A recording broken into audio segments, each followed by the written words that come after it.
মানে ফট করে এরকম অ্যাক্সিলারেটরটা ঢিল দিয়ে দিবেন, ফট করে এরকম ক্লাচটা চিপবেন এবং গিয়ার ফেলে দিবেন। তো হ্যালো বন্ধুরা, কেমন আছেন? আশা করছি খুব ভালো আছেন। তো চলে এলাম আবারও একটা নতুন ভিডিও নিয়ে। তো আজকের ভিডিও বিষয়টা খুব ইম্পর্টেন্ট, যারা একেবারে যারা নতুন, মানে একেবারে যারা বিগিনার, তাদের জন্য এই ভিডিওটা খুব দরকারি একটা ভিডিও। তো এটা একটা কমেন্ট বেসিস ভিডিও, তো অনেক ভাইরা আমাকে কমেন্ট করছে, তো ওই জন্যই বলি আপনারা কমেন্ট করুন। যদি আমার মনে হয় ওরকম ভিডিও আমি বানাইনি, অবশ্যই বানাবো। তো অবশ্যই আপনারা কী প্রবলেম হচ্ছে কমেন্টটা করবেন। তো দেখুন, যে ব্যাপারটা হয় সেটা হলো কি, অনেক ভাইরা এটা জিজ্ঞেস করে যে আমরা তো যখন জিরো থেকে বাইকটাকে স্টার্ট করে আমরা যখন জিরো থেকে যাব, তখন আমাদের কী করতে হয়, যে ক্লাচটা রয়েছে ক্লাচটাকে আমাদের ধীরে ধীরে ছাড়তে হয়।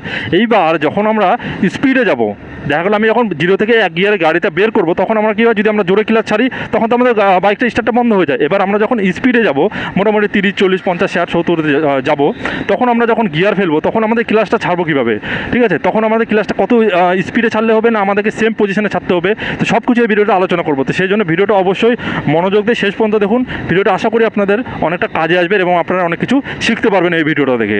আর এই ভিডিওটা দেখে যদি মনে হয় আপনাদের কোনো রকম কাজে আসলো বা ভালো লাগলো, অবশ্যই চ্যানেলটিকে যারা এখনো সাবস্ক্রাইব করেনি অবশ্যই সাবস্ক্রাইব করে পাশে বেল আইকনে প্রেস করে দিতে ভুলবেন না একেবারে। তো চলুন মেন ভিডিওর দিকে এবার চলে যাই। দেখুন, প্রথমে আমি যেহেতু বললাম, যখন আপনারা জিরো থেকে যাবেন, জিরো থেকে আপনারা যখন যাবেন তখন আপনারা কী করেন, এরকম ধীরে ধীরে ক্লাচটাকে প্রেস করে ছাড়েন, মানে ক্লাচটাকে ছেড়ে দেন, তখন আপনার বাইকটা ধীরে ধীরে কিন্তু যায়। এবার আমি যখন স্পিডে যাব, স্পিডে যেতে গিয়ে আমি যখন যদি এরকম ধীরে ধীরে ছাড়ি, মানে অনেকে ধীরে ধীরে এরকম ছাড়তে না, নতুন যারা আছে তাদের একটা অভ্যাস হয়ে যায়, যখন হলো স্পিডে যাচ্ছে, দেখা গেলো আমি আপনাদের প্র্যাকটিক্যালে বুঝিয়ে দিচ্ছি, তাহলে আপনারা ভালো বুঝতে পারবেন গাড়িটা পার হয়ে আগে। এই দেখুন, আমি যদি এখন এরকম জোরে যাচ্ছি, ঠিক আছে, এবার আমি গিয়ার ফেলবো।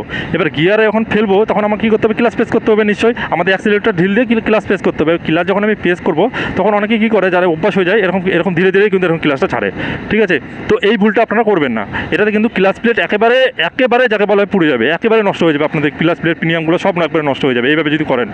আপনাদেরকে যেটা করতে হবে আমি আপনাদের দেখিয়ে দিচ্ছি।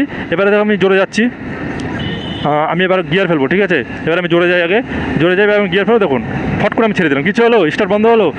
তো মেন ব্যাপার এটাই, যখন আপনারা স্লোভাবে যাবেন, মানে একবারে যখন জিরো থেকে আপনার বাইকটাকে স্টার্ট করবেন, তখন আপনারা এরকম আস্তে আস্তে ছাড়বেন। যখনই বাইকটা একটু স্পিড হয়ে গেল, মোটামুটি 30-এর ওই পারে চলে গেল, 30 হয়ে গেল, ঠিক আছে, তখন আর আপনাদেরকে এরকম ধীরে ধীরে ক্লাচ ছাড়া কোনো প্রয়োজন নয়। তখন আপনারা কী করবেন, একবারে ছেড়ে দেবেন, কিচ্ছু হবে না। আমি আরেকবার আপনাদের গিয়ার দিয়ে দেখিয়ে দিচ্ছি। আমি এখন মোটামুটি একটা স্পিডে যাই, এবার গিয়ার ফেলবো। দেখুন আমার ক্লাচের দিকে লক্ষ্য করুন, এই দেখুন গিয়ার ফেলছি, আমার অ্যাক্সিলারেটর ঢিল দিয়ে আমি কিন্তু আবার গিয়ার ফেলবো একটা, দেখুন একবারে এক টানতে ছেড়ে দিতে হবে।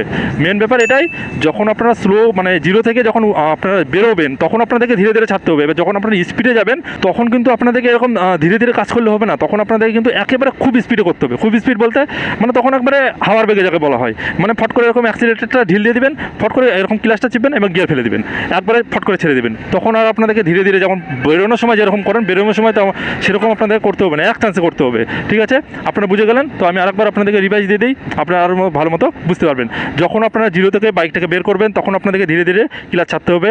সেটা আমি প্রত্যেক ভিডিওতেই বলি, ধীরে ধীরে আপনারা যখন ছাড়বেন স্টার্টটা বন্ধ হবে না। এবার যখন আপনারা স্পিডে যাবেন, মোটামুটি একটা স্পিডে চলে গেছেন, তখন যখন গিয়ার চেঞ্জ করবেন তখন আপনাদের কিন্তু ক্লাচটাকে আপনাদের স্পিডে কিন্তু ছাড়তে হবে এবং স্পিডে আপনাদের তখন কিন্তু করতে হবে, তখন স্টার্টটাও আপনাদের বন্ধ হবে না। তো এটাই কিন্তু সঠিক নিয়ম। না হলে যদি আপনারা স্পিডে ওরকম যদি করেন, এরকম ধীরে ধীরে ক্লাচ ছাড়েন, তখন কিন্তু একটা গাড়িতে ভাইব্রেশন হবে এবং একটা খারাপ আওয়াজ হবে।